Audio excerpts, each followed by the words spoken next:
The Smart Cookie. Greetings, I'm a cookie. I live in a bakery on a street corner near a river. Come on in. Welcome to our little community. It's a warm and supportive place to spend some time. Pretty fantastic, eh? These days, life is sweet, but my journey wasn't always a cakewalk. When I was younger, I couldn't have imagined fitting in here. For a long time, I didn't feel comfortable speaking up or sharing my ideas. I didn't feel like a smart cookie. I wanted to be a cookie who knew all the answers, a cookie who felt confident in a group, a cookie who said, aha, when solving a problem like this. Aha! Looking back, I had some trouble in my early days. I went to school in a gingerbread house. Our teacher, Miss Biscotti, was kind and patient. When I arrived each morning, she'd wave at me and smile. But I didn't get the best grades. I never raised my hand because I couldn't think of the answers as fast as the others. And I was the last to finish more tests. It wasn't because I didn't care, and it wasn't because I didn't try. Sometimes I get distracted and mess up, even though I knew the material. Those were the most frustrating moments of all. Once I misspelled the word dough. That was rough. He spelled it D-O-E. Another time, I added when I meant to subtract. He said 2 minus 2 equals 4. Occasionally, we'd have a lesson where I had absolutely no idea what was happening. I just couldn't keep up. I imagined that my desk was a raft and that I was completely lost at sea, because that's what it felt like.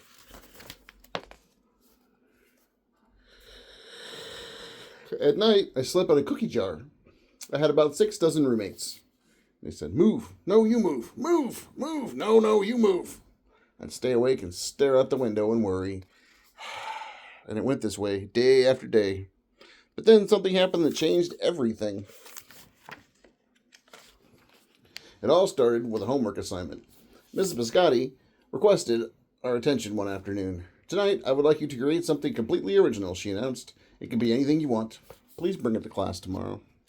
That was it. There were no further instructions. Mrs. Biscotti winked at me as I gathered my belongings.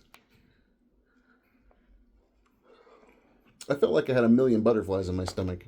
Create anything? Something original? Due tomorrow? When I got home, I immediately went to work. At first, I tried a cooking project. The results were half-baked. He made a mess. Next, I tried to hammer a nail into something, and it splintered immediately. Then, I tried to make a sculpture. It was a complete bust. I wondered if I was about to fail yet another assignment. I was stuck. I stared out the window and watched the rain hit the river. There was something mesmerizing about the water, how it moved in such a chaotic way, swirling around and around, yet ultimately figuring out exactly where it needed to go. Suddenly, I had an idea. I decided to write something original. A poem. I came up with a title based on how I'd been feeling. My Crumbly Days. After that, the rest of it seemed to fall into place. I wrote and I wrote. I lost track of time. An hour went by in a flash. Aha, I said when I was finished. I couldn't sleep that night. But it wasn't because I was worried. It was because I was excited. I felt like I had really accomplished something. I felt smart.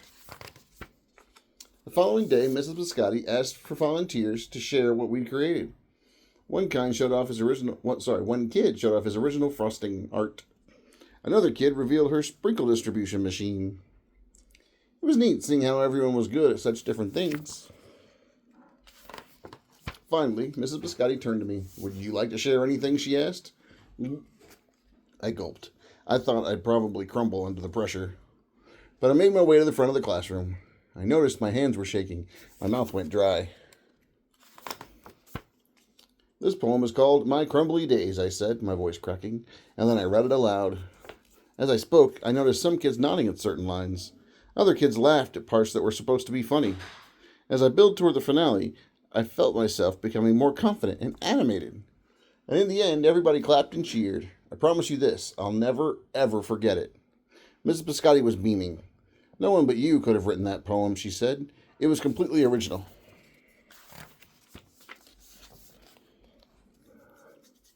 I had done it. I'd created something and shared it with the world. Well, my world, at least. The rest of the day was a blur. By recess, I was already planning my next poem. I would call it My Sweet Morning. Aha! I thought when I came up with the title. Later that afternoon, Mrs. Biscotti handed me a note. It said that I should keep on writing, no matter what. That meant so much to me. School was a bit different after that. I wasn't so scared to raise my hand or ask a question, or share my work. Sure, some things don't come easily for me, as they do for others. He's playing golf, and the ball hits a tree, and then it bounces off and hits him in the head. But now I know that you can be smart in many, many different ways.